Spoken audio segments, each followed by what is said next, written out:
আগের দিন বলেছিলাম আজকে আমরা শুরু করব ইকোলজিক্যাল সাকসেশন। এটা নিয়ে অনেকের একটু প্রবলেম হচ্ছে। নর্মালি এই জায়গাগুলোর থেকে সেই লেভেলের কোশ্চেন আসে না, যদিও তাও জেনে রাখো, বাই চান্স যদি চলে আসে। এসএসসি তে তো এই সাকসেশন গুলো তো সেইভাবে তোমাদের সিলেবাসে নেই, তাও জেনে রাখো, কারণ এর সাথে অনেক কিছু জড়িয়ে আছে, অনেক সময় দিয়ে দিতে পারে, বলা তো যায় না।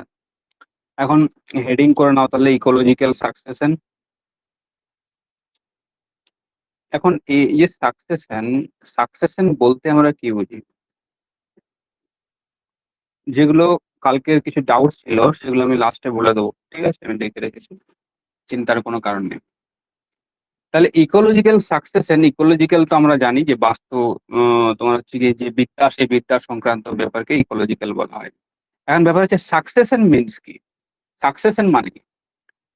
এখানে অ্যাকচুয়ালি সাকসেশন বলতে যেটা বলা বলা বা তোমার হচ্ছে কি বোঝানো হয়, সেটা হচ্ছে আমাদের যে উদ্ভিদ গোষ্ঠী আছে, সেই উদ্ভিদ গোষ্ঠীর অ্যাকচুয়ালি যে সাকসেশন, মানে জীব জগতের উদ্ভিদ, তার সাথে প্রাণী, বিশেষ করে আমরা উদ্ভিদেরটাই নর্মালি পড়ি, যেটাকে আমরা বায়োটিক সাকসেশন, এটাকে নর্মালি বায়োটিক সাকসেশনও আমরা বলে থাকি।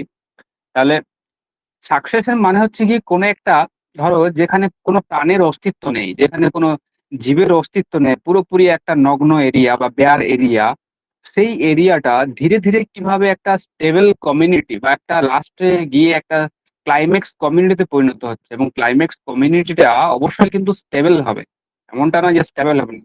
তাহলে আমরা বলতে পারি যে সাকসেশন মানে হচ্ছে কি কোনো একটা বেয়ার ল্যান্ড আছে, মানে একটা তোমার হচ্ছে গিয়ে বেয়ার নগ্ন ভূমি, মানে যেখানে কোনো প্রাণের অস্তিত্বই নেই, সেই জায়গাটা কিভাবে ভাবে আস্তে আস্তে ডেভেলপড হচ্ছে কিসের, না হচ্ছে কি একটা ক্লাইম্যাক্স ভেজিটেশন।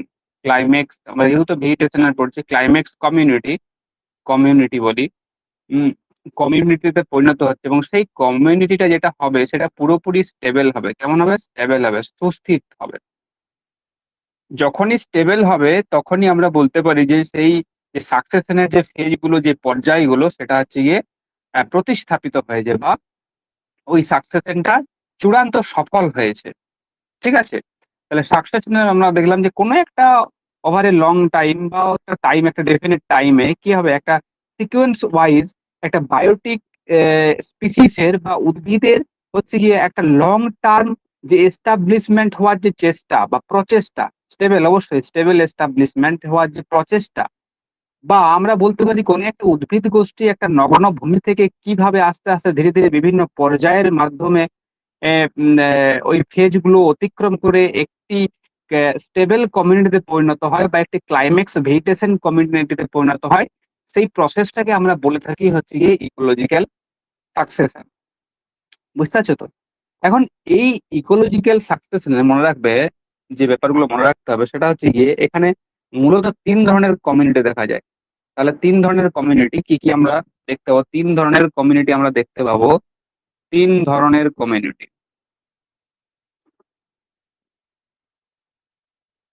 এগুলো লিখে রাখবে, দেখবে আসবে তিন ধরনের কমিউনিটি। প্রথম যে কমিউনিটি থাকবে সেটা হচ্ছে পায়োনির কমিউনিটি। পায়োনির কমিউনিটি, এটা আবার কি? ধরো কোনো একটা জায়গাতে, নর্মালি কোনো একটা জায়গা সম্পূর্ণ নগ্ন কখন থাকে? পুরো একবারে প্রস্তর খণ্ড বা শিলা দ্বারা গঠিত হয়েছে, এইটা পুরো ম্যাগমার উদগীরণের ফলে এটা লাভার একটা ক্ষেত্র তৈরি হয়েছে। তাহলে সেখানে লাভার ক্ষেত্র তৈরি হলে সেখানে কি উদ্ভিদ কিছু সৃষ্টি হয় প্রথমে? এই যে অঞ্চলটা লক্ষ লক্ষ বছর ধরে, এই অঞ্চলটা লক্ষ লক্ষ বছর ধরে আবহবিকার গ্রস্ত হবে, তাই তো? বৃষ্টির জল বা বায়ুর কার্যের ফলে বা বিভিন্ন ধরনের আমরা এক্সোজেনেটিক যে সমস্ত প্রসেস গুলো আছে, সেই প্রসেস গুলোর ফলে এই যে আমার যে সারফেসটা নতুন তৈরি হয়েছে, সেই সারফেসটা কি হবে? ওয়েদারিং হবে, আবহবিকারগ্রস্ত হবে। এখন এই যে শিলাটি, সেই শিলাটি কি হবে? আমরা জানি শিলা কিসের সমন্বয়ে গঠিত? খনিজের সমন্বয়ে গঠিত। সেই খনিজগুলি কি হবে? আশেপাশের অঞ্চলে নিক্ষেপিত হবে, এবং সেই অঞ্চলগুলিতে কি হবে? আস্তে আস্তে খনিজ থাকবে এবং মিনারেলস সম্পন্ন হবে, মানে শিলাটা ব্রেকডাউন হবে এবং বিভিন্ন খনিজের সংমিশ্রণে পদার্থ গঠিত হবে। এখন এই যে যে রেগোলিত গুলো সৃষ্টি হলো বা মৃত্তিকার সৃষ্টি হলো, আমরা বলি যে মৃত্তিকার সৃষ্টি হলো, এই মৃত্তিকার উপর প্রথমেই তো বিশাল বড় বৃক্ষ জন্মাবে না। এই মৃত্তিকার উপর প্রথমেই যে উদ্ভিদ গুলো সৃষ্টি হবে, আমরা বলতে পারি প্রথমেই যে উদ্ভিদ, উদ্ভিদ বা তৃণ, ঠিক আছে, উদ্ভিদ বা তৃণ সৃষ্টি হবে, তাকে আমরা কি বলছি? পায়োনির কমিউনিটি। পায়োনির কমিউনিটি মানে আমি বললাম কোন একটা বেয়ার ল্যান্ড আছে, কোনো উদ্ভিদের নাম নিশানা কিছু নেই, সেইখানে যখন ছোট ছোট ঘাস জন্মাচ্ছে, অ্যাজ ফর এক্সাম্পল বলছি, ঘাস জন্মাচ্ছে, সেই যে ঘাসটা হলো সেটাকে বলছে পায়োনির কমিউনিটি। তাহলে পায়োনির কমিউনিটি কোনটা, যেটা প্রাথমিকভাবে যে তৃণ বা যে উদ্ভিদটা বা যে উদ্ভিদ গোষ্ঠীর সৃষ্টি হবে, তখন সেটাকে আমরা বলছি পায়োনির কমিউনিটি। ঠিক আছে। সেকেন্ড আছে কি তোমার transitional transitional or serial serial serial বলা হয় এটাকে, সিরিয়াল কমিউনিটি। এটাও অ্যাকচুয়ালি এটাকে সেরে বলা হচ্ছে কি, যেটাকে আগের দিন জিজ্ঞাসা করেছিল, সেরে। ঠিক আছে। সেরেটা কি, বা সেরে হচ্ছে কি ট্রানজিশনাল কমিউনিটি। এখন দেখো, আমাকে যখন ইকোলজিক্যাল সাকসেশন আমাকে পুরোপুরি কমপ্লিট হতে হয়, পুরোপুরি ফেজটা, এটা একটা ফেজ, যদি আমি এইভাবে একটা ফেজে দেখাই, ঠিক আছে, যে আমার এখান থেকে শুরু হয়েছে, এখানে শেষ হয়েছে, এখানে ক্লাইম্যাক্স ভেজিটেশন সৃষ্টি হয়েছে, কোনো একটা স্টেবল উদ্ভিদ গোষ্ঠী এখানে সৃষ্টি হয়েছে, আর নর্মালি এখানে কি, এখানে ছোট ছোট তৃণ সৃষ্টি হয়েছে, তাই তো, তৃণ ঘাস এগুলোতে সৃষ্টি হয়েছে। এখন আমরা যদি ফেজে বিভিন্ন ফেজে ভাগ করি, তাহলে এটা যদি এক হয়, আর এটা যদি ধর আমি ধরে নিলাম যে এটা 10 নম্বর ফেজ, 10 নম্বর ফেজে গিয়ে এই যে সাকসেশনটা সেটা ক্লাইম্যাক্স ভেজিটেশনে পরিণত হয়েছে। ক্লাইম্যাক্স ভেজিটেশন মানে সেটা স্টেবল হয়ে গেছে, ঠিক আছে, আর এর মধ্যে আর কোনো পরিবর্তন হবে না। ঠিক আছে। এখন যদি আমরা ফেজ দেখি, এটা হচ্ছে কি এক, সরি, এটা এক, এটা 2 নম্বর ফেজ, এটা 3 নম্বর, এটা 4 নম্বর ফেজ, 5 নম্বর ফেজ, এরকম করে সমান হচ্ছে কি 10টা হয়েছে। তাহলে আমরা যে ফেজ গুলোকে আমরা যে দেখাচ্ছি, যে 1 নম্বর ফেজ, এই যে 2 নম্বর ফেজ, এই যে 3 নম্বর ফেজ, ফেজ মানে হচ্ছে কি আমরা উদ্ভিদ গোষ্ঠীর যে বিবর্তন, উদ্ভিদ গোষ্ঠীর যে বিবর্তন, সেই বিবর্তনটার কি হয়, একটা উদ্ভিদ গোষ্ঠী আসে, আবার অন্য উদ্ভিদ গোষ্ঠী তার দ্বারা রিপ্লেসিত হয়, এ আবার চলে যায়, এ আবার চলে আসে। ঠিক আছে। এ যখন চলে যায়, মানে তার মনে হচ্ছে চলে যাওয়াটা নয়, এটা হচ্ছে অ্যাকচুয়ালি তাদের মধ্যে যে অভিব্যক্তি ঘটে বা তাদের মধ্যে যে অভিযোজিত হয়, একটা বৈশিষ্ট্য আস্তে আস্তে ধীরে ধীরে লোপ পায়, অন্য বৈশিষ্ট্য প্রকাশিত হয়, এটা সময়ের সাথে প্রত্যেকটা জিনিসেরই কিন্তু হয়। ঠিক আছে। তার মানে কাউকে যখন রিপ্লেস করছে, এখানে এক ধরনের উদ্ভিদ ছিল, সেই উদ্ভিদগুলো পরবর্তী ফেজে রূপান্তরিত হয়ে অন্য পরিণত হয়েছে, আবার এখানে উন্নত পরিণত হয়েছে, আবার এখানে উন্নত পরিণত হয়েছে, আবার এখানে উন্নত পরিণত হয়েছে।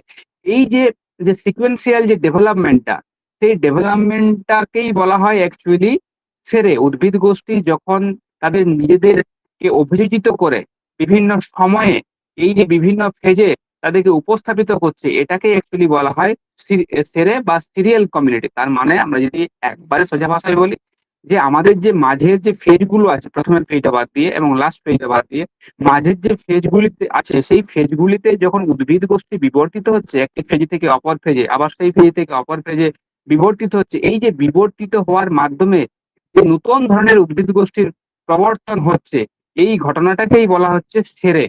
বা এই ঘটনার মধ্যে অন্তর্ভুক্ত যে সমস্ত প্রজাতিগুলোকে রয়েছে, সেটাকে বলা হচ্ছে সেরে। আর টোটাল কমিউনিটিকে বলা হচ্ছে সিরিয়াল কমিউনিটি। তাহলে সেরে জিনিসটা বুঝতে পারলে, আর কিছুই না, যেটা তাদের মধ্যে যে বিকাশ হচ্ছে, অভিযোজিত হওয়ার ফলে তাদের মধ্যে যে বিকাশ হচ্ছে, একে অপরকে রিপ্লেস করছে, এবং আস্তে আস্তে, এমনটা নয় যে আজকের দিনে যে সমস্ত আমরা উদ্ভিদগুলো দেখছি, সেই উদ্ভিদগুলো হঠাৎই একদিনে সৃষ্টি হয়ে গেছে, এমনটা তো নয়। পৃথিবীর বিবর্তনের ইতিহাসে আমরা যদি দেখি, তাহলে পৃথিবীতে এক সময় তো কিছুই ছিল না, সেই কিছুই ছিল না থেকে আজ এত কমিউনিটি সৃষ্টি হয়েছে। ঠিক আছে। তাহলে এই মাঝখানে যে এত সময় পেরিয়ে গেছে, মাঝখানে যে এত উদ্ভিদের যে বিবর্তন হয়েছে, সেই যে বিবর্তনের যে পর্যায় বা বিবর্তনের যে প্রজাতি, সেগুলোকে অ্যাকচুয়ালি সেরে বলা হয়, এবং কমিউনিটিটাকে বলা হয় সিরিয়াল কমিউনিটি। আর এটাকে ট্রানজিশনাল কমিউনিটিও বলা হয় থাকে। 3 নাম্বার যে কমিউনিটি আছে, সেটা হচ্ছে কি climax community. Climax community climax community বলতে আমরা কি বুঝি? না স্যার, ক্লাইম্যাক্স কমিউনিটি হচ্ছে গিয়ে যেটা অ্যাকচুয়ালি লাস্ট ফেজে এসে গিয়ে যখন আর যে সমস্ত উদ্ভিদগুলো বা উদ্ভিদ গোষ্ঠীর সৃষ্টি হলো, সেই উদ্ভিদ গোষ্ঠীগুলোর আর কোনো রকম কোনো পরিবর্তন হওয়ার সম্ভাবনা এই মুহূর্তে থাকছে না, বা আশেপাশের প্রজাতির থেকে এই যে প্রজাতিটা এখানে বিরাজ করছে, সেই হচ্ছে গিয়ে সর্বশ্রেষ্ঠ। ঠিক আছে। যেমন নিরক্ষীয় অঞ্চলে যে সমস্ত নিরক্ষীয় বনভূমি দেখা যায়, সেটাই হচ্ছে কি সেই অঞ্চলের ক্লাইম্যাক্স কমিউনিটি। সেটা এখন তার মধ্যে কিন্তু আমি যে সমস্ত যদি ক্রান্তীয় চিরহরিৎ যে সমস্ত যদি অরণ্যের যে এক্সাম্পল গুলো পাই, ঠিক আছে, সেই এক্সাম্পল গুলো যদি আমরা ধরে নিই, তাহলে তোমার হচ্ছে কি, দাদা আমরা তো যদি এখানে কথা ধরে নিই যে আমাদের ডেসিডিয়াস ফরেস্ট এরিয়া, যেগুলো হচ্ছে ড্রাই এরিয়া, যেমন এখানে কি শাল গাছ আছে, সেগুন গাছ আছে, তাহলে এই কমিউনিটি গুলো এখানে প্রভাব বিস্তার করছে, এই কমিউনিটি গুলো এখানে ডেভেলপ হচ্ছে। ঠিক আছে, তার মানে এই কমিউনিটি গুলো এখানে স্টেবল হয়ে গেছে, সেই কমিউনিটি গুলো বিভিন্ন ওয়েদারের রেসপেক্টিভে বিভিন্ন জায়গায় বিভিন্ন রকম হয়ে থাকে। সেটা যদি নিরক্ষীয় অঞ্চল হয় তাহলে একরকম হবে, ক্রান্তীয় অঞ্চল হয় একরকম হবে, আবার মরু অঞ্চল সেখানে যে জেরোফাইট যে সমস্ত উদ্ভিদ গুলো আছে সেগুলো প্রভাব বিস্তার করবে। তাহলে আমরা দেখবো যে বিভিন্ন জলবায়ুতে যে প্রধান উদ্ভিদ গোষ্ঠীটা রয়েছে সেই উদ্ভিদ গোষ্ঠীটাই হচ্ছে গিয়ে ক্লাইমেক্স যে কমিউনিটি, সেই ক্লাইমেক্স কমিউনিটি। আর এটা হচ্ছে স্টেবল, মানে এখন এর মধ্যে কিন্তু পরিবর্তন হওয়ার কোনো সম্ভাবনা থাকছে না। ঠিক আছে, এইবারে আমরা আসবো যে টাইপস অফ সাকসেশন। সাকসেশন কত রকমের হয়, তাহলে এগুলো গেল কমিউনিটি। তারপর আসবো টাইপস অফ সাকসেশন। দেখো, টাইপস কে মূলত দুটি বেসিসে ভাগ করা হয়, types of succession. Types of succession বলতে নর্মালি আমাদের এই যে সাকসেশনের কথা উম, প্রথম বলেছিলেন সেটা হচ্ছে গিয়ে এপি ক্লিমেন্স, মনে রাখবেন। এপি ক্লিমেন্স বলেছিলেন কত সালে? 1916 সালে।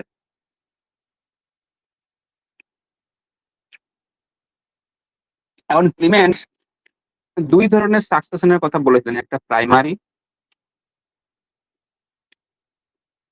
প্রাইমারি সাকসেশন, আমি একটা আসছি, আর 2 নম্বরে হচ্ছে সেকেন্ডারি সাকসেশন। সেকেন্ডারি সাকসেশন এছাড়া এই দুটি ছাড়াও তোমার যদি আমরা পরিবর্তন দেখি, মানে এই ক্লাইমেট তো আমাদের চেঞ্জ হচ্ছে, ক্লাইমেটিক যদি আমরা রেসপেক্টিভে দেখি বা জলবায়ুর পরিবর্তনের উপর আমরা যদি বিবেচনা করি তাহলে আমরা আবার দুটো পাবো, সেটা হচ্ছে গিয়ে autogenic autogenic succession, autogenic succession, এবং 4 নম্বরে হচ্ছে অ্যালোজেনিক সাকসেশন। অ্যালোজেনিক সাকসেশন, তাহলে আমি এই চারটা বলে দিচ্ছি, দেখো লিখে রাখো তোমরা। ক্লিমেন্টস প্রাইমারিলি দুটো ভাগে ভাগ করেছিলেন, একটা প্রাইমারি, এটা সবাই জানো, একটা হচ্ছে সেকেন্ডারি। এছাড়াও ক্লাইমেটিক কন্ডিশনের উপর ভিত্তি করে আমরা দুটো ভাগে পাচ্ছি, একটা অটোজেনিক, একটা হচ্ছে গিয়ে অ্যালোজেনিক যে সাকসেশন, সেই অ্যালোজেনিক সাকসেশন। এখন প্রাইমারি সাকসেশন বলতে আমরা কি বুঝি? প্রাইমারি সাকসেশন বলতে যেখানে যে অঞ্চলটাতে, ধরো একটা ল্যান্ড আছে, এই অঞ্চলটা একদম প্রস্তর, একদম শিলা দ্বারা গঠিত হয়েছে, এখানে মৃত্তিকার এখনো পর্যন্ত বিকাশ হয়নি, বা এখানে জীবের তোমার জীব সৃষ্টি কখনোই হয়নি, এই অঞ্চলটাতে যদি যে সাকসেশনটা হবে সেটাকে বলা হচ্ছে প্রাইমারি সাকসেশন। ঠিক আছে, কিন্তু এই যে সাকসেশন সেটা কিন্তু একটা দীর্ঘকালীন প্রক্রিয়া, তাই তো? একটা বেয়ার ল্যান্ড থেকে, একটা নগ্ন ভূমি থেকে একদম পুরো শিলা প্রস্তর যেখানে আছে তাকে প্রথমে মৃত্তিকায় রূপান্তরিত হতে হবে, সেই মৃত্তিকার গভীরতা বৃদ্ধি হতে হবে, তবে তো মৃত্তিকার গভীরতা যদি না বৃদ্ধি পায় তাহলে তো সেখানে বড় ধরনের ক্লাইমেক্স কমিউনিটি সৃষ্টি হতে পারবে না। এই মৃত্তিকার গভীরতার জন্য কিন্তু উদ্ভিদের প্রচুর ভূমিকা রয়েছে। ঠিক আছে, তাহলে যে সমস্ত জায়গাতে কখনোই জীবের বিকাশ হয়নি সেই সমস্ত জায়গাতে যখন সাকসেশন আমরা দেখতে পাই তখন সেটাকে আমরা বলছি প্রাইমারি সাকসেশন। আমরা মূলত স্টাডি করি প্রাইমারি যে সাকসেশন সেইটাই অ্যাকচুয়ালি স্টাডি করি। সেকেন্ড আছে আমাদের সেকেন্ডারি সাকসেশন। সেকেন্ডারি সাকসেশন কোনটা?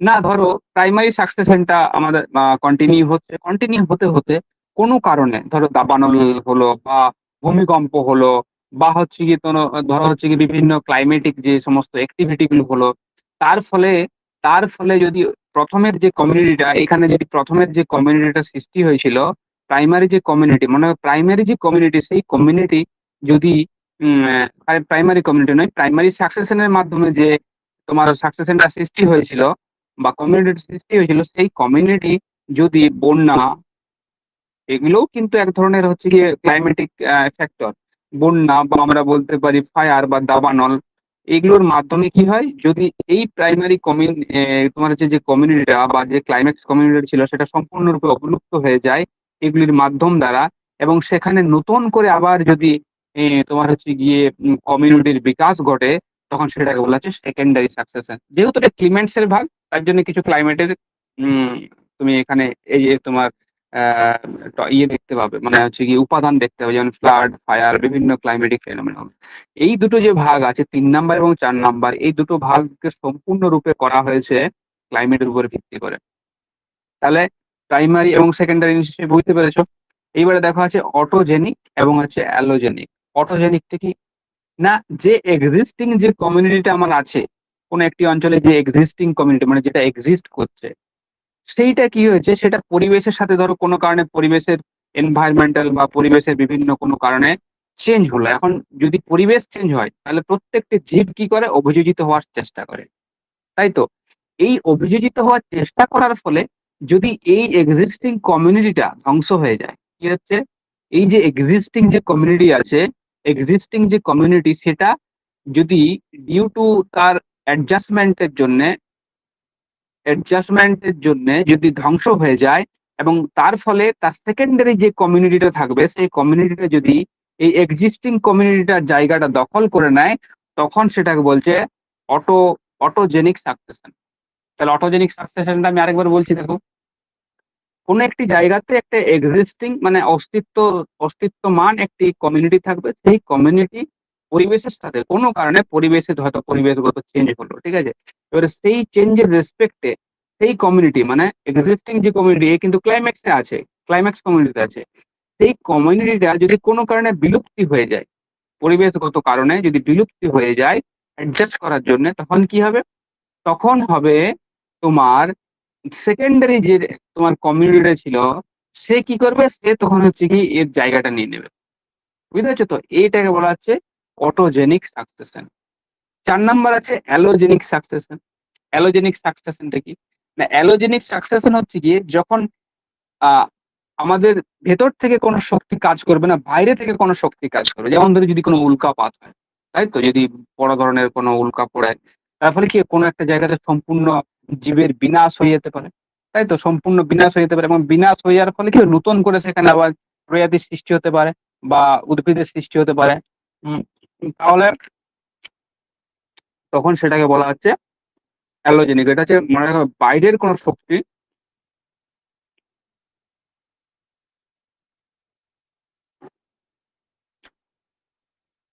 এখানে কাজ করে। হুম, তাহলে আমার 4টে সাকসেশন গেল। এইবারে আমার যে সাকসেশনের যে পর্যায়গুলো, সেই প্রসেস বা পর্যায়, সেই প্রসেস গুলোতে আসবো। এগুলো কিন্তু ক্লিয়ার হয়ে যায়।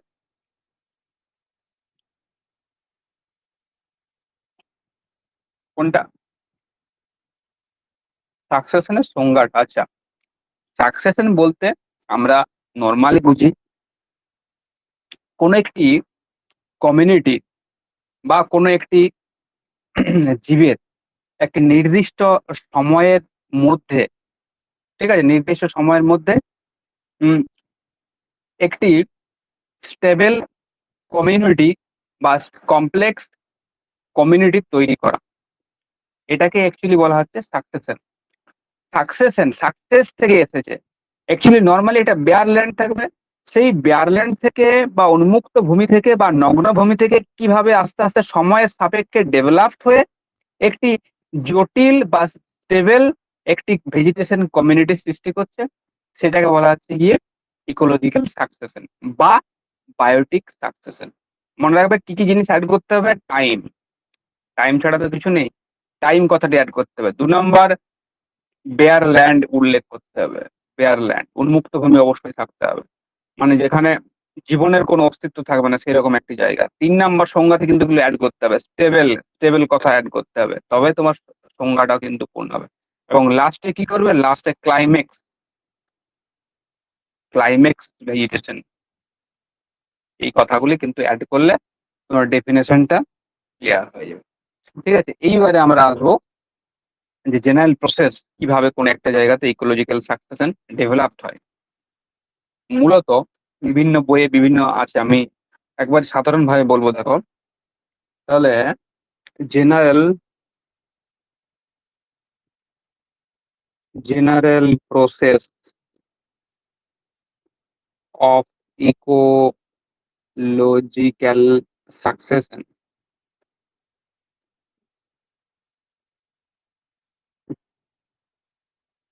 একটু দাঁড়াও, খাই, সকাল থেকে খাওয়া নি তো। হুম, তাহলে নর্মালি আমরা 5টা আমরা ফেজ পাবো। কি কি? যদি আমরা পরপর ধাপে ধাপে কিভাবে পাবো দেখো।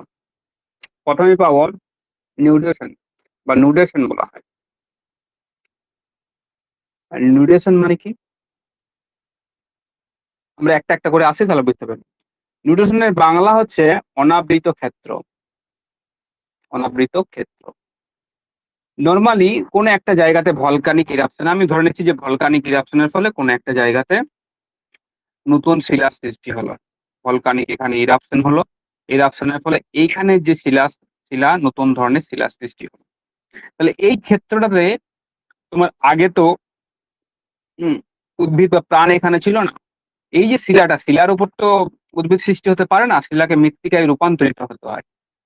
তাহলে এই শিলাটা তোমার হচ্ছে গিয়ে প্রথমে আবহবিকারগ্রস্ত হবে, এবং আবহবিকারগ্রস্ত হওয়ার পর সে শিলার মধ্যে থাকা খনিজগুলো বা রেগোলিথ গুলো কি সৃষ্টি করবে? মৃত্তিকা সৃষ্টি করবে। তাহলে ফার্স্ট ফেজ হচ্ছে নিউট্রিশন, এরকম একটা অনাবৃত ক্ষেত্র থাকতে হবে। 2 নম্বর যে মেন ফেজ যেখান থেকে শুরু হচ্ছে আমরা বলতে পারি আসল যে প্রসেস, সেই প্রসেস ইনভেশন যেটাকে বলা হয়। দেখো, ইনভেশনের বাংলা হচ্ছে অধিগ্রহণ করা। অধিগ্রহণ এর কিন্তু অনেকগুলো পর্যায় আছে, 3টে পর্যায় আছে। কে অধিগ্রহণ করবে?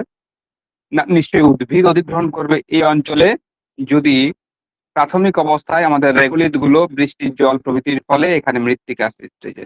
তাহলে আমি প্রথমেই পড়েছিলাম যখন কমিউনিটি পড়াচ্ছিলাম যে প্রথমে পায়োনির কমিউনিটির সৃষ্টি হবে।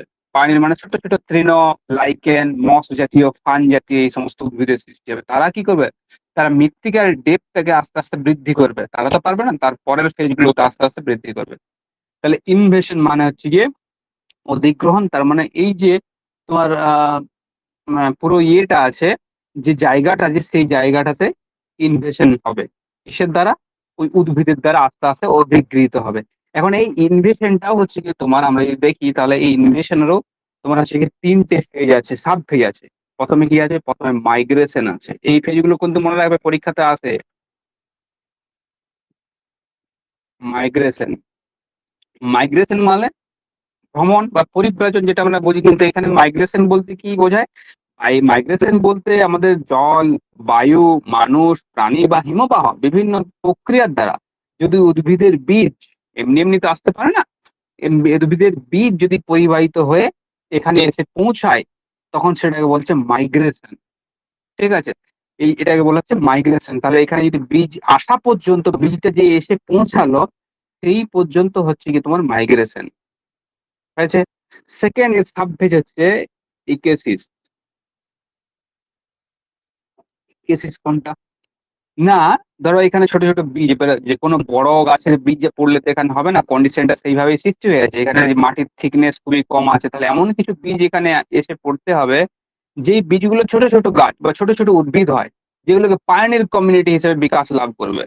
তাহলে সেই সমস্ত বীজকে এখানে এসে পড়তে হবে। তাহলে সেই বীজগুলি পড়লে প্রথম পায়োনির কমিউনিটি। তাহলে আমরা বলতে পারি যে পায়োনির কমিউনিটি কখন হচ্ছে? পায়োনির কমিউনিটির বিকাশ হচ্ছে। কমিউনিটি এখানে বিকাশ লাভ করবে প্রথমেই, ইকলিসিস পর্যায়ে বিকাশ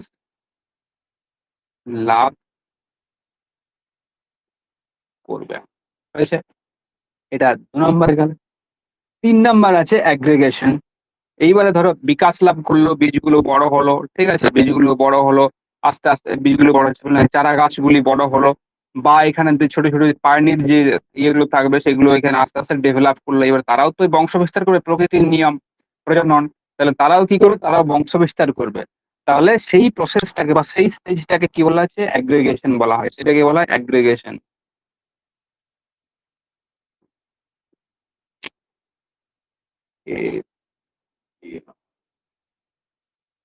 এগুলো লিখে রাখবে, ঠিক আছে?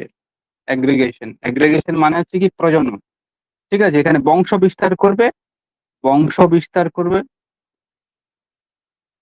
এবং এই কমিউনিটি আরো বৃহত্তর কমিউনিটির দিকে আস্তে আস্তে পরিণত হবে। তাহলে এই 3টে দ্বারা কি পায়োনিয়ার যে কমিউনিটি, সেই কমিউনিটির বিকাশ, তার সাথে এইবারে এই কমিউনিটি যত বিকাশ লাভ করবে তত মৃত্তিকার কিন্তু ডেপথ বাড়তে থাকবে, কারণ আমরা জানি এগুলো উদ্ভিদ যখন মরে যাবে এগুলোর পচা পচা যে পদার্থগুলো সেগুলো এখানে পড়বে, মাটির নিচের দিকে যাবে, বিভিন্ন যে প্রসেস গুলো আমরা যে মৃত্তিকাতে যেগুলো আমরা পড়েছি বিভিন্ন প্রসেস গুলো সেখানে অ্যাক্টিভ থাকবে, সেটা সমস্ত ক্লাইমেটিক যে ফেনোমেনা তার উপর ডিপেন্ড করবে।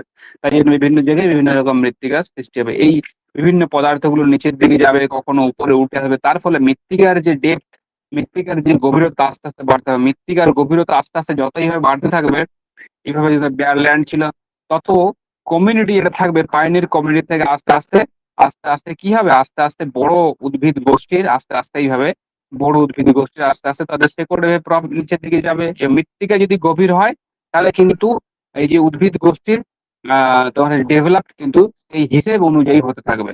ঠিক আছে, তাহলে এই পর্যন্ত হচ্ছে ইনভেশন, শুধুমাত্র পাইনিয়ার নাই, লাস্টের দিকে সমস্ত প্রজাতি আস্তে আস্তে আস্তে আস্তে এখানে চলে আসবে, যেহেতু মৃত্তিকার যে ডেপথ এই ডেপথ পাচ্ছে, একটা ফেভারেবল কন্ডিশন পাচ্ছে, তাই জন্য তোমার এখানে সমস্ত কিছুর বিকাশ হতে থাকবে। 3 নম্বর যে স্টেজ আছে সেটাকে বলা হচ্ছে কম্পিটিশন। এই স্টেজগুলো কিন্তু আসে পরীক্ষাতে বারবার বলছে, বলবে কোনটা এর নয় বা কোনটা এই সাকসেশনের পর্যায়ে। ঠিক আছে, কম্পিটিশন। এখন কম্পিটিশন বলতে কি বোঝায় না, কোনো একটি অঞ্চলে কম্পিটিশন, ধরো এখানে তো অনেক রকম কমিউনিটি চলে এসেছে, এবার তারা কি করছে, প্রত্যেকেই চাইছে যে আমি আগিয়ে যাব, তাই তো প্রত্যেকেই চাইছে যে আমি এখানে সব থেকে আগে ডেভেলপ হবো এবং আমারই সব থেকে বেশি প্রজাতি থাকবে এখানে, এটা কিন্তু সবাই চেষ্টা করে। মানে হিউম্যান রেস থেকে শুরু করে যাদের কোনো জ্ঞান নাই তারাও কিন্তু চেষ্টা করে, এটা প্রকৃতির একটা নিয়ম। ঠিক আছে, তাহলে প্রকৃতির নিয়ম অনুযায়ী কি হবে, প্রত্যেকটা জীব এইখানে যে তোমার হচ্ছে উদ্ভিদ গোষ্ঠীগুলো থাকবে, তারা কি চেষ্টা করবে, তারা সবসময় চেষ্টা করবে যে আমার বা আমারটা বা আমার প্রজাতিটা সব থেকে বেশি থাক। তাহলে তারা কি করবে, তারা বেঁচে থাকার লড়াই করবে সবসময়। বেঁচে থাকার লড়াই করতে গেলে তাদের কি লাগবে, খাদ্য লাগবে আর স্পেস থাকবে বা স্পেস লাগবে। তাহলে স্পেস মানে স্থান, তাকে তো বংশ বিস্তার করতে হবে, তাকে তো চারা গাছ তাকে অঙ্কুরিত হতে হবে। তাই জন্য দেখবে উদ্ভিদের থেকে প্রচুর পরিমাণে ফল হয়, কিছু কিছু মানে বেশিরভাগ ক্ষেত্রে উদ্ভিদের যে ফলের যে পরিমাণ কিন্তু বেশি হয় দেখবে। ঠিক আছে, এটাও কিন্তু কারণ আছে, ওই কারণে আর যাচ্ছি না, মনে রাখবে তাহলে ফুড এবং স্পেসের জন্য নিজেদের সাথে কম্পিটিশন করবে। ঠিক আছে, নিজেদের সাথে কম্পিটিশন করবে, আরো সেখানে যে বিভিন্ন গোষ্ঠী আছে তাহলে একই গোষ্ঠীর সাথেও কম্পিটিশন করতে পারে, বা অন্য গোষ্ঠীর সাথেও তারা কিন্তু প্রতিযোগিতা করতে পারে। কিসের জন্য না, কম্পিটিশনটা করবে হচ্ছে গিয়ে ফুড, কম্পিটিশন করবে ফুড এবং স্পেসের জন্য, খাদ্য এবং স্থানের জন্য। ফুড ক্যাপিটাল লিখছি, ফুড আর স্পেস, এটাকে কম্পিটিশন বলা হচ্ছে। 2 নাম্বার অপশন, ঠিক আছে, রিঅ্যাকশন। রিঅ্যাকশন, এখন রিঅ্যাকশন কি আছে এখানে, ফুড এবং স্পেসের এটা নিজের প্রজাতির সাথেও করতে পারে, কি বলবে এখানে যে স্যার নিজের প্রজাতির সাথেও কম্পিটিশন করতে পারে, বা বা হচ্ছে গিয়ে অন্য যে প্রজাতি আছে, অন্য যে প্রজাতি অন্য যে প্রজাতি তার সাথেও কম্পিটিশন করতে পারে। বুঝেছো? এবার দেখো রিঅ্যাকশন, রিঅ্যাকশন বলতে কি বোঝায়, কার সাপেক্ষে সে রিঅ্যাকশন করবে। আমরা যেমন আমাদের কোনো কিছু বলে রিঅ্যাক্ট করে, আমাকে কেউ যদি মেরে দিলে আমি বলি, এই কেন মারলি। হুম, তাহলে রিঅ্যাকশন বলতে কি বোঝায়, উদ্ভিদগুলো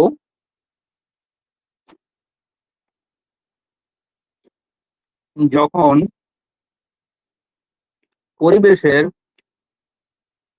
পরিবেশ বলতে এখানে কি ক্লাইমেট কে বোঝানো হয়েছে, ক্লাইমেট কে বোঝানো হয়েছে পরিবেশের সাপেক্ষে নিজেদের অভিযোজিত করার চেষ্টা করবে। এটা তো একদিনের ব্যাপার না, আমি কি বললাম সাকসেশন একদিনের কিন্তু ব্যাপার না, লক্ষ লক্ষ কোটি কোটি বছরের কথা। তাহলে লক্ষ লক্ষ কোটি কোটি বছরে কি হয়, ক্লাইমেট কিন্তু চেঞ্জ হয়। তাহলে সেই যে ক্লাইমেট যে চেঞ্জ হবে, সেই ক্লাইমেটের রেসপেক্টিভে কি ধরনের ক্লাইমেট সেই সময় তোমার সেই সময়ে ডেভেলপ হয়েছে তার উপর ডিপেন্ড করে কি হবে, তার উপর ডিপেন্ড করে নর্মালি, তার উপর ডিপেন্ড করে কি হবে, তার উপর ডিপেন্ড করে তাদের যে উদ্ভিদ গোষ্ঠীগুলো তাদের চেঞ্জ করবে, তাদের পরিবর্তন করার চেষ্টা করবে। হুম, তাহলে এটাকে বলা হচ্ছে রিঅ্যাকশন। তাহলে রিঅ্যাকশন মনে রাখবে কোনটা, এই রিঅ্যাকশন কোনটা হলো নিজেদের অভিযোজিত হওয়ার চেষ্টা, সেটাকে বলা হচ্ছে রিঅ্যাকশন। আবার এই যে রিঅ্যাকশন, সেই রিঅ্যাকশনের মাধ্যমে কিন্তু এক্সিস্টিং যে কমিউনিটিটা, সেই কমিউনিটিটাকেও কিন্তু হারানোর চেষ্টা করবে। বুঝতে পারছো তো? যে এক্সিস্টিং যে কমিউনিটি আছে তার জায়গায় প্রতিস্থাপিত হওয়ার চেষ্টা করবে। ঠিক আছে? এইটার মাধ্যমে, রিঅ্যাকশনের মাধ্যমে। লাস্ট হচ্ছে কি যেটা আছে, স্টেবিলাইজেশন।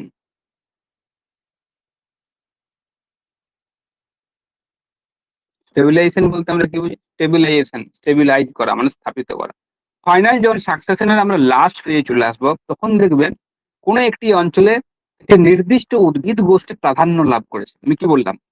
শুষ্ক অঞ্চলে দেখবে মরু অঞ্চলে খেজুর গাছ প্রাধান্য লাভ করেছে। আবার ক্রান্তীয় অঞ্চলে আমাদের এখানে কি শাল গাছ, ঠিক আছে, পলাশ গাছ, এই সমস্ত গাছগুলো ডেভেলপ করেছে। তোমার হচ্ছে কি ক্রান্তীয় অঞ্চলে দেখবে তোমার রোজউড, ঠিক আছে, যেগুলো শক্ত কাঠের বনভূমি, সেগুলো প্রাধান্য লাভ করেছে। মহুয়া, সেগুন টেগুন এগুলো প্রাধান্য লাভ করেছে। তাহলে কি হবে? তাহলে কোনো একটি অঞ্চলে তার জলবায়ুর সাথে রেসপেক্টিভ থেকে ওই অঞ্চলটিতে একটি প্রধান উদ্ভিদ গোষ্ঠী, প্রধান কিন্তু তার সাথে আরো উদ্ভিদ গোষ্ঠী থাকবে, একটি প্রধান উদ্ভিদ গোষ্ঠী যখন প্রাধান্য লাভ করবে, তখন আমরা বলতে পারি সেই সাকসেশনটা বা সেই উদ্ভিদ গোষ্ঠীর যে বিবর্তনটা সেটা কিন্তু সুস্থির হয়েছে। তাহলে আমরা বলতে পারি যে ফাইনাল ফাইনাল একটা ভেজিটেশন কমিউনিটি, ফাইনাল একটা ভেজিটেশন কমিউনিটি কমিউনিটি কি গড়ে উঠবে, এবং সাকসেশনটি যেটা থাকবে, সাকসেশনটি স্টেবল হবে, স্টেবল হবে। তাহলে এটা গেল জেনারেল প্রসেস, যেটা প্রসেস আছে আমার, সেই প্রসেস গুলো এই পর্যন্ত পরিষ্কার হয়েছে।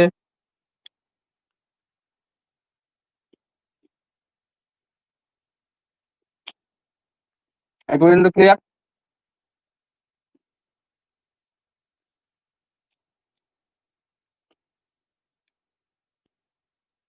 ক্লিয়ার তো? পরতে চলে যাচ্ছে। বাকিগুলো আর কিছু করার নেই, তোমার এখানে বললাম না, নিউট্রিশন এবং ইনভার্সন।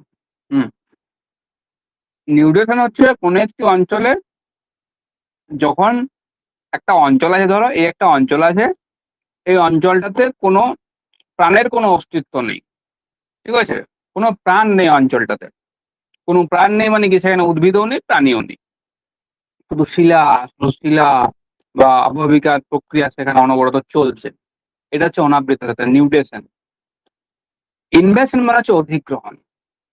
অধিগ্রহণ কি দ্বারা অধিগৃহীত হবে? যেহেতু আমরা এখানে বায়োটিক সাকসেশন পড়ছি উদ্ভিদ গোষ্ঠীর, তাহলে নিশ্চয়ই উদ্ভিদ গোষ্ঠী দ্বারা অধিগৃহীত হবে ইনভেশন যেটা আছে। অধিগ্রহণ কিভাবে হবে? মাইগ্রেশন হবে। কোনো একটা অঞ্চলে তো বীজ এমনি এমনি এসে পড়তে পারে না, সেখানে কি হয়, সেখানে ধরো জলের মাধ্যমে বা বাতাসের মাধ্যমে বা বিভিন্ন হিমবাহ বা এক্সোজেনেটিক যে সমস্ত প্রসেস গুলো আছে, সেই প্রসেস গুলোর মাধ্যমে সেখানে যদি বীজ এসে পড়ে, বা হিউম্যান যদি নিয়ে যায়, মানুষ যদি নিয়ে যায়, ঠিক আছে, সেখানে যদি বীজ কোনো এসে ফেলে দেয়, তখন সেটা মাইগ্রেশন হয়। সেই বীজে যখন আস্তে আস্তে বিকাশ লাভ করে, সেখানে আরো প্রথম যে উদ্ভিদ বা উদ্ভিদ গোষ্ঠী সৃষ্টি হয়, তখন সেটা পাইনির কমিউনিটি বিকাশ লাভ করছে, সেটাকে ইকোসিস বলছে। এবং পরবর্তী ক্ষেত্রে আরো বীজ সেখানে এসে পড়বে, আরো তোমার হচ্ছে গিয়ে উদ্ভিদের বিকাশ হবে। এবং লাস্ট হচ্ছে যেটা এগ্রেগেশন যেটা আছে, এগ্রিগেশন যেটা আছে, সেখানে কি হবে, ওই সমস্ত প্রজাতি গুলো কি হবে, আস্তে আস্তে ধীরে ধীরে বংশ বিস্তার করবে, এবং নিজেদের যে সংখ্যা, সেই নিজেদের সংখ্যাটা বৃদ্ধি করবে। ঠিক আছে, এটা হচ্ছে নিউট্রিশন এবং ইনভেশন।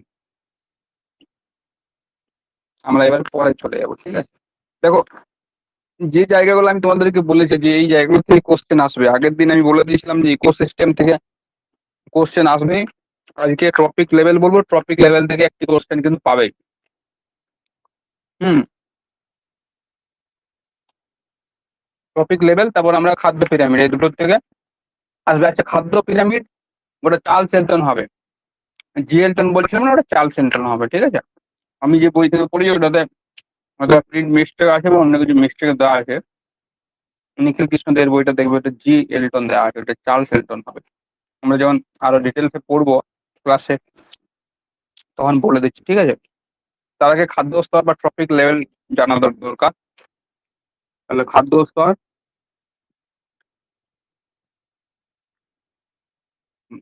খাদ্য স্তরের ধারণা লিন্ডম্যান দেয়, এগুলো মনে রাখবে। লিন্ডম্যান, কে দেন? লিন্ডম্যান। এখন খাদ্য স্তর বলতে আমরা কি বুঝি?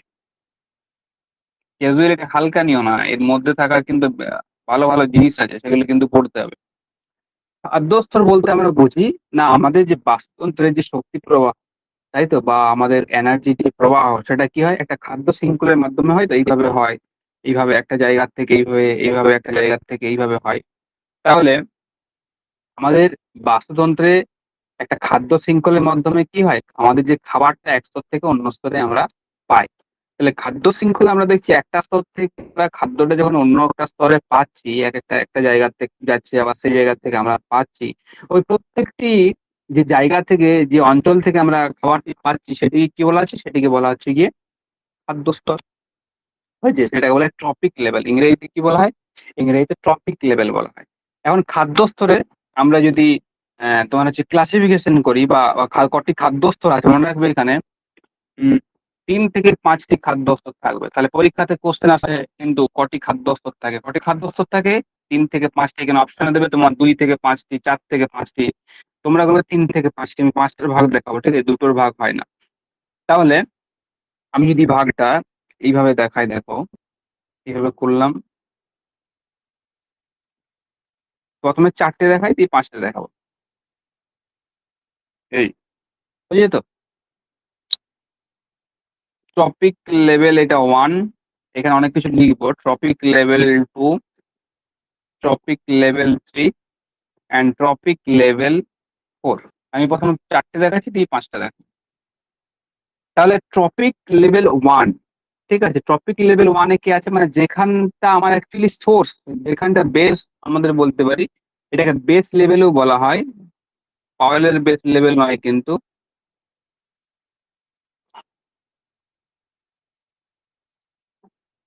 Base level. এখানে কে থাকবে? এখানে প্রডিউসার, মানে এখানে থাকবে উৎপাদক, যত রকমের উৎপাদক থাকবে সবাই হচ্ছে কি টপিক লেভেল 1-এর অন্তর্ভুক্ত থাকবে।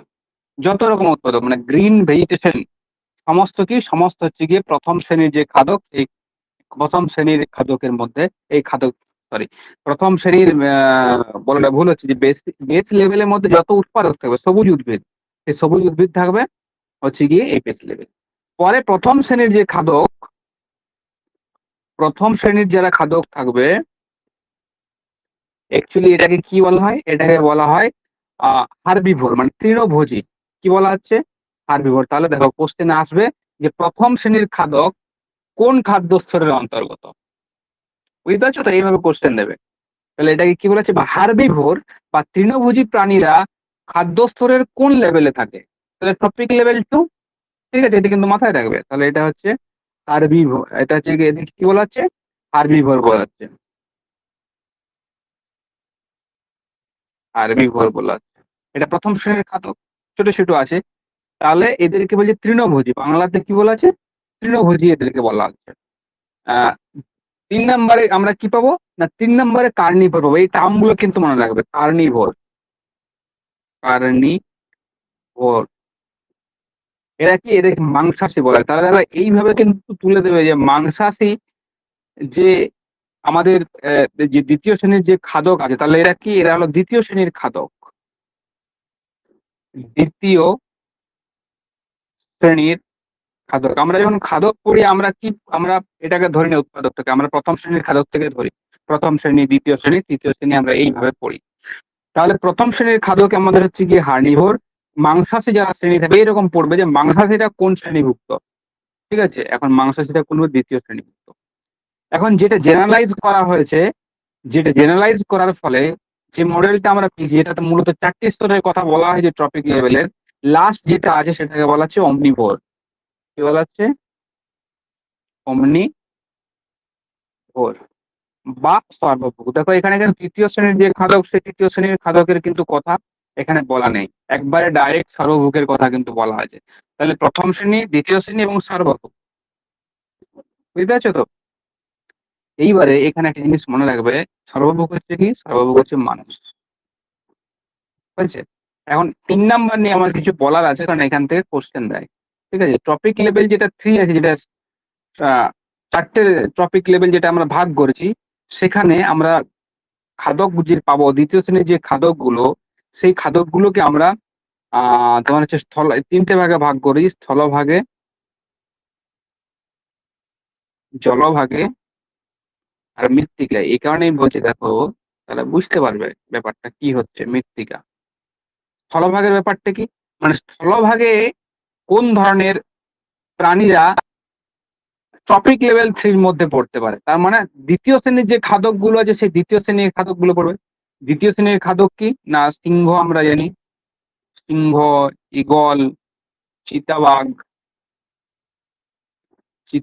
এগুলো কি, এগুলো তোমার হচ্ছে কি দ্বিতীয় শ্রেণীর খাদক। জলভাগে কি থাকবে না, জলভাগে বিভিন্ন শিকারী মাছ, যারা ছোট মাছ খাবে, শিকারী মাছ। লাস্টেরটি খুব ইম্পর্টেন্ট, মৃত্তিকাতে যারা থাকে, এটা কিন্তু পরীক্ষাতে আসে। দেখো, বিয়োজক, বিয়োজক এবং বিভিন্ন ব্যাকটেরিয়া। তাহলে এইটা মনে রাখবে বিশেষ করে, যে বিয়োজক এবং ব্যাকটেরিয়া বা বিভিন্ন অণুজীবীয় যে সমস্ত ইয়েগুলো আছে, অণুজীবীগুলো, সেগুলো কোন খাদ্য স্তরের কোন শ্রেণীর অন্তর্ভুক্ত, তখন সেটা হলো টপিক লেভেল 3। অনেকে অমনিভোর করে দেয়, অমনিভোর কিন্তু হবে না, সর্বভুক নয়। এরা অ্যাকচুয়ালি ভাগটা করা যে টপিক লেভেল 3-তে। ঠিক আছে, টপিক লেভেল 3-তে এদেরকে ফেলা হয়েছে, বিয়োজক এবং ব্যাকটেরিয়াকে। এটা কিন্তু পরীক্ষাতে আসে, এটা কিন্তু খুবই ইম্পর্টেন্ট এই জিনিসটি। আমি এখানে দাগ দিয়ে দিলাম, বিয়োজক এবং ব্যাকটেরিয়া, এটা খুবই ইম্পর্টেন্ট, এটা পরীক্ষাতে আসে। বুঝেছে? এটা দেখা গেল আমার যে যে চারটে মডেল আছে, সেই চারটে স্তরের। এবার যদি আবার পাঁচটা ভাগে ভাগ করি, তাহলে কি রকম হবে দেখো। পাঁচটা ভাগে যদি ভাগ করি, 1, 2, 3, 4, 5, ঠিক আছে, তাহলে পাঁচটা ভাগে কি হবে না, প্রথমে আমরা এখানে লিখবো topic level 1, topic level 2, topic level 3। কিন্তু এখানে মনে রাখবে, উত্তর করার সময় এইটি মাথায় রাখবে, পরীক্ষাতে পড়লে এইটি মাথায় রাখবে। পরীক্ষাতে যদি আসে এইটি অনুযায়ী হবে, কিন্তু পরীক্ষাতে আসলে এটা জেনে রাখো। টপিক লেভেল 4, টপিক লেভেল 5, পাঁচটা আছে।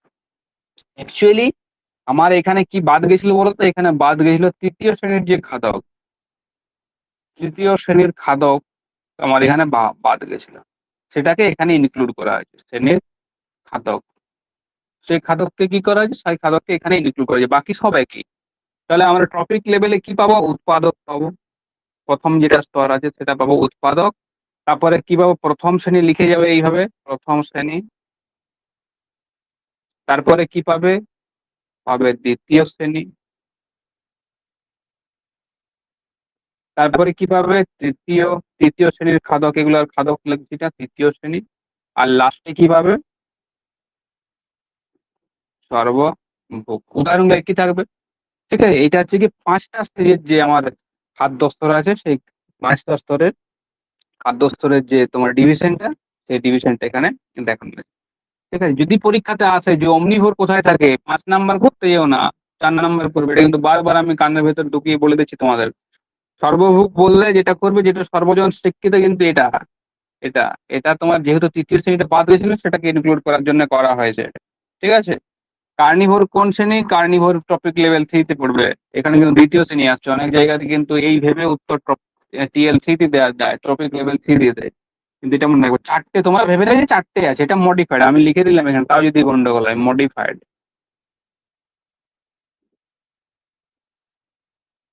মডিফাইড হয়েছে। তাহলে এই গেল খাদ্য স্তর। এইবার আসুন আমরা খাদ্য যে পিরামিড আছে, সেই খাদ্য পিরামিডে। কারণ খাদ্য পিরামিড তোমার হচ্ছে গিয়ে উম আসার আগে খাদ্য স্তর সম্বন্ধে কিছু জ্ঞান থাকা অবশ্যই দরকার। এইবারে দেখো আমরা আসবো খাদ্য, হ্যাঁ, খাদ্য পিরামিড। এখন চার্লস এন্টন কে দিয়েছিলেন, চার্লস এন্টন দিয়েছিলেন খাদ্য পিরামিডের ধারণা। ইকোলজিক্যাল যে পিরামিড, সেই পিরামিডের ধারণা 1927 সালে চার্লস এল্টন, জি এল্টন নয়, চার্লস এল্টন দিয়েছিলেন। হয়েছে? তাহলে দেখো, ইকোলজিক্যাল, ইকোলজিক্যাল পিরামিড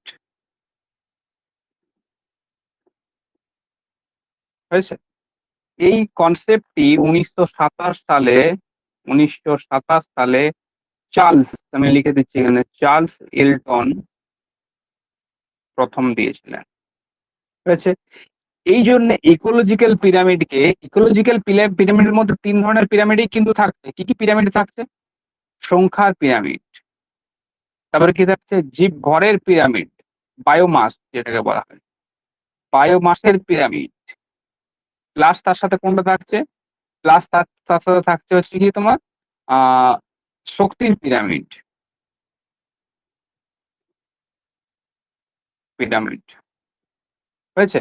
তাহলে ইকোলজিক্যাল পিরামিডের প্রথম ধারণা দিয়েছিলেন কি? Charles Elton. চার্লস এলটন 1927 সালে তিনি দেখলেন কি, এই যে তিনি দেখলেন যদি আমি তিনি দেখলেন এই যে খাদ্য স্তর, এই খাদ্য স্তরকে যদি আমি গ্রাফিক্যাল রিপ্রেজেন্টেশন করি তাদের সংখ্যা অনুযায়ী, তাদের শক্তি অনুযায়ী, ঠিক আছে, বা তাদের বায়োমাস অনুযায়ী, তাহলে কিন্তু আমি এক ধরনের আহ অন্য ধরনের চিত্র পাবো। এই ধরনের আয়তাকার বা রেক্টাঙ্গেল আমি চিত্র পাবো না।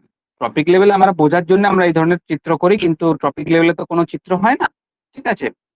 তো কি দেখেন না, এই স্টাডি করার পর, টপিক লেভেলকে স্টাডি করার পর চার্লস এলটন দেখছেন কি, যে আমি যদি এই যে টপিক লেভেলে যদি গ্রাফিক্যাল রিপ্রেজেন্টেশন করি, গ্রাফিক্যাল রিপ্রেজেন্টেশন মানে ছবি আকারে যদি দেখাই, তাহলে ছবি আকারে যদি আমি দেখাতে চাই, তখন যদি আমি বিভিন্ন ছবি দেখাই, সংখ্যার যদি ছবি দেখাই, বায়োমাসের ছবি দেখাই, বা হচ্ছে গিয়ে শক্তির যদি ছবি দেখায়, তাহলে চিত্রটি কিন্তু অন্যরকম হয়। তাহলে চিত্রটি অনেক সময় শঙ্কুর মতো হয়।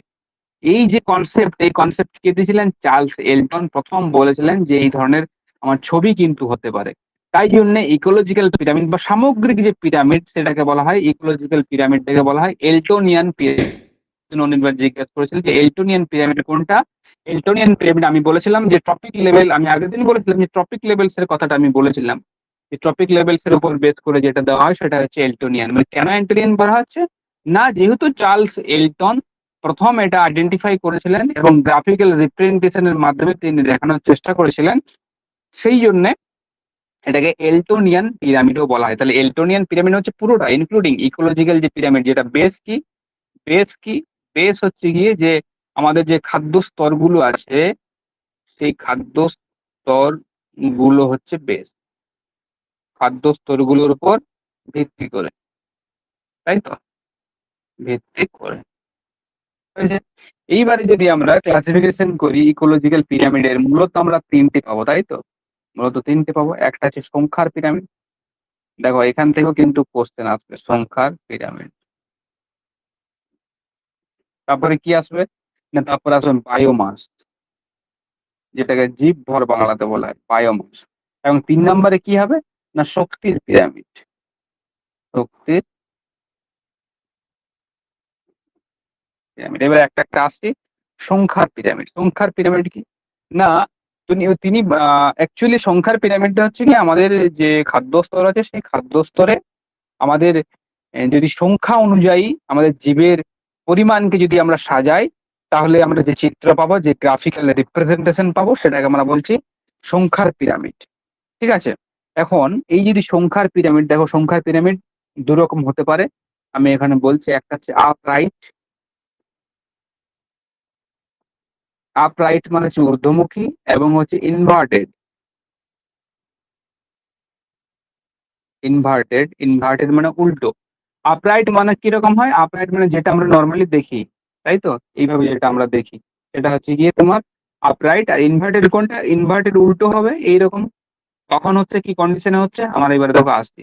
তাহলে আপরাইট এর ক্ষেত্রে নর্মালি এখানে প্রডিউসারের পরিমাণ বা উৎপাদকের পরিমাণ বা উৎপাদকের সংখ্যা সব থেকে বেশি থাকবে, তাই তো, উৎপাদকের সংখ্যা বেশি থাকবে, যেগুলো আমরা নর্মালি যেগুলো পাই চারণভূমির খাদ্য শৃঙ্খল, তাই তো। কোথায় পাচ্ছি? চারণভূমির খাদ্য শৃঙ্খল যদি আমরা বলি, তখন সেটা কি হবে? তখন সেটা হবে কি তোমার আপরাইট, তোমার হচ্ছে উৎপাদক থাকবে, তারপর প্রথম শ্রেণীর খাদক থাকবে, দ্বিতীয় শ্রেণীর খাদক থাকবে, খাদ্য স্তর অনুযায়ী। তাহলে এই যে পিরামিডের সংখ্যা অনুযায়ী, সেই সংখ্যা অনুযায়ী যদি সাজায়, তখন সেটাকে আমরা বলছি আপরাইট। আপরাইট, মনে রাখবে, এই আপরাইট হচ্ছে গিয়ে আহ পুকুরের, যদি আমরা বাস্তুতন্ত্র দেখি, পুকুর, পুকুর, ঠিক আছে, তাহলে পুকুরের বাস্তুতন্ত্র সর্বদাই কিন্তু সংখ্যার পিরামিড ঊর্ধ্বমুখী, সর্বদাই কি ঊর্ধ্বমুখী পুকুরের ক্ষেত্রে। তাহলে পুকুরের চারণভূমির কিছু কিছু ক্ষেত্রে তোমার হচ্ছে গিয়ে উল্টোনো কিন্তু হতে পারে কিছু কিছু ক্ষেত্রে, কোথাও কোথাও হয়তো উৎপাদকের পরিমাণ কম থাকে, কিন্তু মনে হয় পুকুরের সংখ্যার পিরামিডের ক্ষেত্রে যদি পুকুর থাকে, পন্ড থাকে, তাহলে সেটা কিন্তু সর্বদাই ঊর্ধ্বমুখী হবে। এইগুলো ছোট ছোট কোশ্চেন, কিন্তু ট্রিক্স কোশ্চেন, এগুলো তো কিন্তু দিতে পারে পরীক্ষাতে। ঠিক আছে, এইবারে দেখো এখানে যেটা সব থেকে ইম্পর্টেন্ট সেটা হচ্ছে ইনভার্টেড পিরামিড। কি পিরামিড? ইনভার্টেড। ইনভার্টেড কার মধ্যে দেখা যেতে পারে?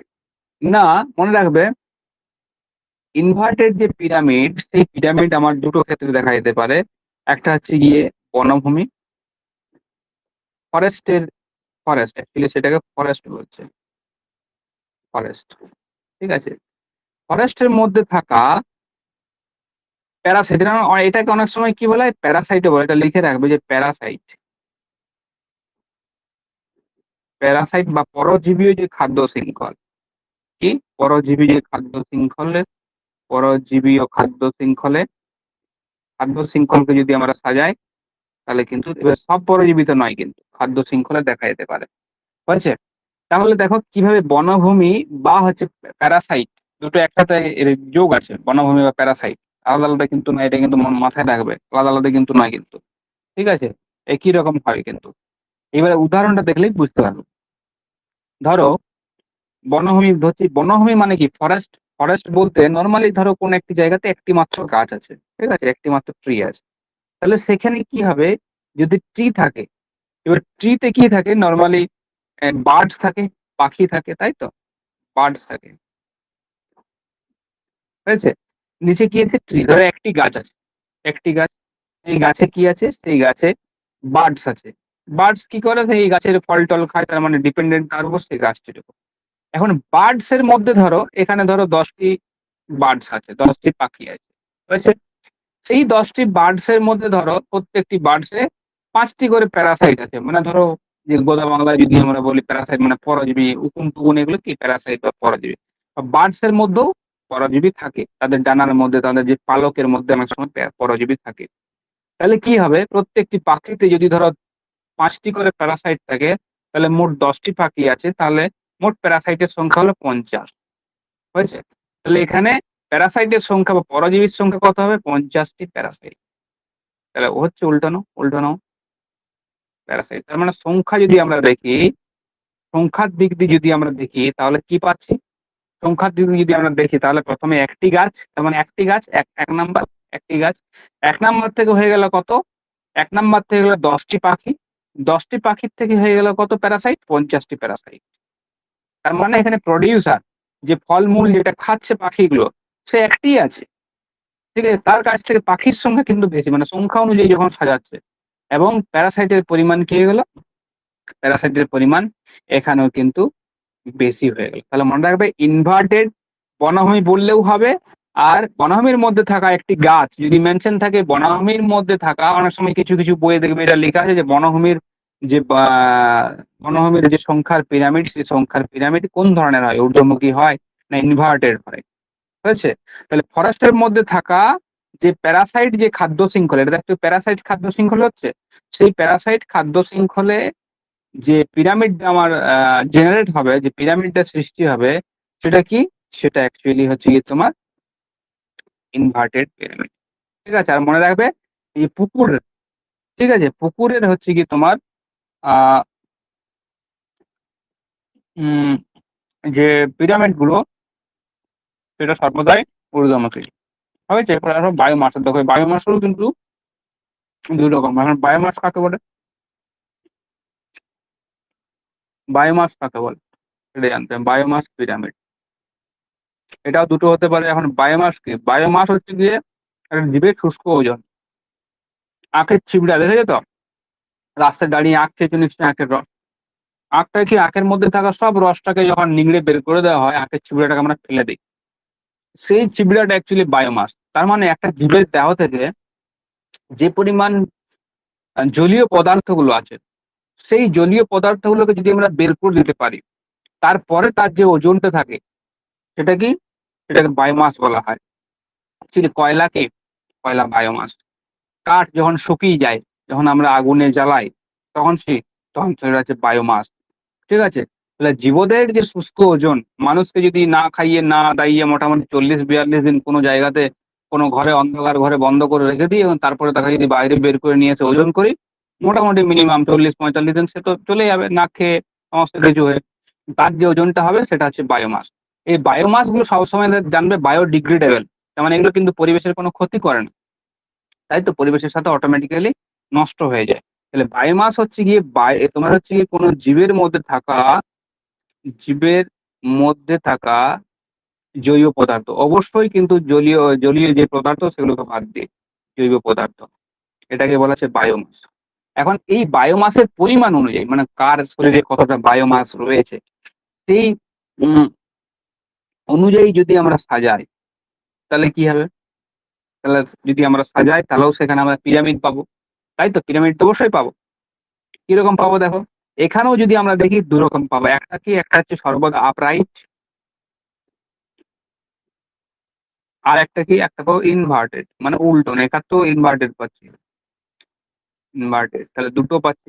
কখন কখন পাবো দেখো আমরা, তাহলে বায়োমাসের ক্ষেত্রে আমরা এখানে লিখি, বায়োমাসের ক্ষেত্রে আমরা কি পেলাম, দুটো পাচ্ছি, একটা হচ্ছে আপরাইট। আপরাইট, প্রথমে আপরাইটটা দেখি। আপরাইট নর্মাল হচ্ছে টেরেস্ট্রিয়াল যে ইকোসিস্টেম আছে, স্থলভাগের যে বাস্তুতন্ত্র আছে, বিশেষ করে বেশিরভাগ ক্ষেত্রে সেগুলো আপরাইট হয়। যেমন ধরো এই আমার আছে এখানে একটি গাছ আছে, ট্রি আছে। এখন গাছের বৃহৎ যদি গাছ হয় তাহলে গাছের বায়োমাস বেশি হবে, গাছের মধ্যে জৈব পদার্থের পরিমাণ বেশি হবে। এই ট্রি আছে আমার, এর মধ্যে কি জৈব পদার্থের পরিমাণ বেশি হবে, ধরো 50 কেজি হলো, হয়েছে তো? এবারে গাছের মধ্যে ধরো পাখি আছে, আমি সেই এক্সাম্পলটাই নিচ্ছি, গাছের মধ্যে যদি পাখি থাকে, 10টা পাখির ওজন আর কত হবে? ঠিক আছে, 200-300 করে ওজন হবে তাদের, তাহলে বার্ডস হবে। আবার ধরো এখানে বার্ডস এর মধ্যে থাকা প্যারাসাইট, আগের উদাহরণটা আমরা নিলাম প্যারাসাইট, প্যারাসাইট, তাহলে কি হবে, এদের ওজন আরো কম হবে।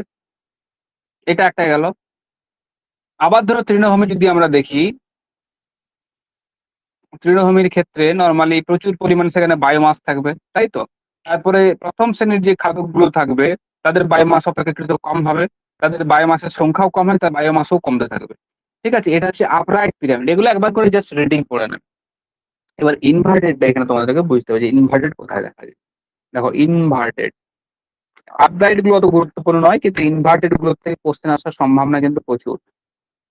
ইনভার্টেড, ইনভার্টেড কি করছে, আমরা ইনভার্টেড পাবো কোথায়? আমরা ইনভার্টেড পাবো অ্যাকুয়াটিক, মানে হচ্ছে কি জলজ যে বাস্তুতন্ত্র আছে, জলজ বাস্তুতন্ত্র যেগুলো থাকবে,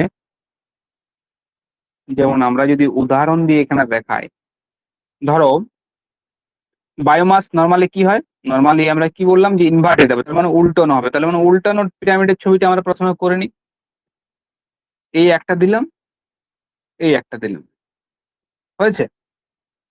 এখানে আমরা কি দেখাবো, এখানে ধরো জলের মধ্যে বিভিন্ন ডায়াটম আছে, ডায়াটম আছে, তার সাথে কি বিভিন্ন ফাইটোপ্ল্যাঙ্কটন আছে, ফাইটো প্ল্যাঙ্কটন আছে, হয়েছে? এইবারে জলের মধ্যে থাকা এই যে ডায়াটম, ফাইটোপ্ল্যাঙ্কটন, এদিকে কে খাবে? এদিকে যে ছোট ছোট মাছ আছে তারা খাবে। তাহলে স্মল ফিশ বা ছোট মাছ, দেখো তাহলে ছোট মাছ এদেরকে ভক্ষণ করবে। তাহলে দেখো এর বায়োমাস কম, তাই তো? যারা প্রডিউসার লেভেলে আছে তাদের বায়োমাস বা শুষ্ক দেহের ওজন আরো কমে যাবে, তাহলে বায়োমাসের পরিমাণ এখানে কম হচ্ছে। ইনভার্টেড গুলো বেশি করে মনে রাখবে, পরিমাণ কম হবে। যেটা কার ক্ষেত্রে হচ্ছে, জলজ, জলজ অ্যাকুয়াটিক, ঠিক আছে? তাহলে ডায়াটম ফাইটোপ্ল্যাঙ্কটন থাকছে, এদের কি বায়োমাস কম হচ্ছে। এবার অপেক্ষাকৃত যেগুলো ছোট মাছ আছে, সেই ছোট মাছগুলোর বায়োমাস এদের থেকে বেশি হবে, তাহলে এদের বায়োমাস তুলনামূলকভাবে বেশি হবে। বায়োমাস শুষ্ক ওজন, শুষ্ক জীবদেহের ওজন, বায়োমাস প্রথমের থেকে বেশি হবে, প্রথমের থেকে বেশি হবে, হয়েছে? এইবারে দেখো এখানে আছে বড় মাছ, এগুলো কি ছোট মাছকে কে খাবে? ছোট মাছকে খাবে বড় মাছ।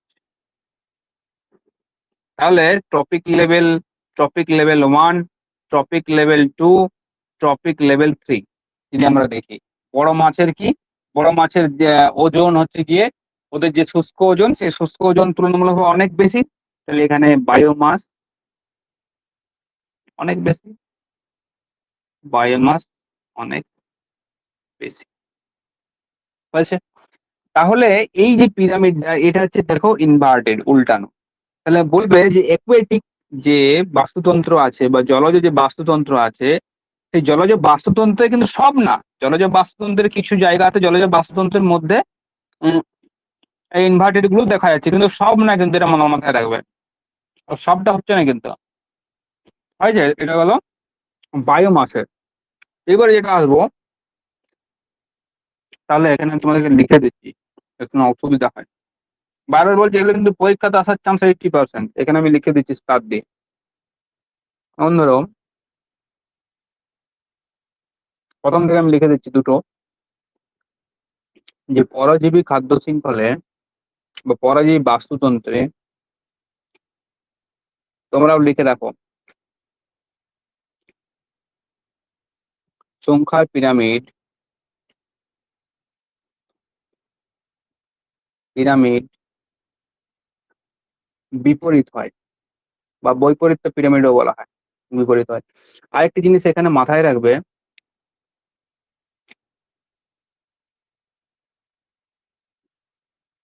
পড়ে দেবো, এগুলো যেটা বলছি এগুলোই সাজেশন। দেখো, এটা বনভূমিরও বাস্তুতন্ত্র বলা হয়। কি বলা হয়? বনভূমির বাস্তুতন্ত্র বলা হয়। হয়েছে? তাহলে আমি কিন্তু ইনভার্টেড গুলো সব লিখি। আচ্ছা, দেখতে পাচ্ছেন, ঠিক আছে। দেখো, এইবারে জীব ভরের যদি আমরা পিরামিড দেখি, তাহলে লিখবে যে জলজ বাস্তুতন্ত্রে জীব ভরের পিরামিড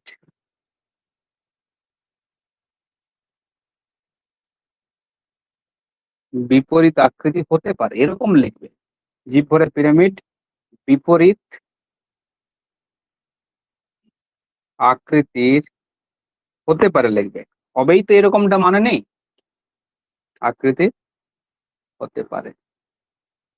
আর এখানে একটা জিনিস সংখ্যার পিরামিডে লিখে রাখবে, যে পুকুরের, এখানে দেখো পুকুরের হচ্ছে, পুকুরে যদি সংখ্যার দেয়, সংখ্যার দিলে ফাইটোপ্লাঙ্কটন, জু প্লাঙ্কটন, ছোট মাছ, এদের পরিমাণ তো বেশি হবে, বড় মাছের পরিমাণ কম হবে।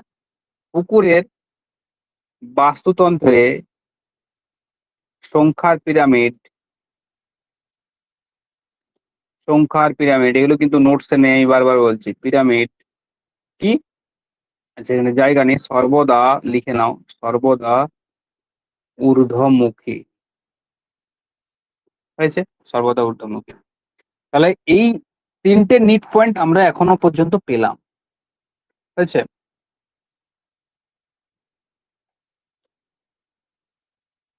এইবারে আমরা আসবো, দেখো শক্তির পিরামিড, এনার্জি পিরামিড। হুম, শক্তির পিরামিডে কি বলছে? নর্মালি শক্তির পিরামিডে যেটা বলছে, যে শক্তির পিরামিড,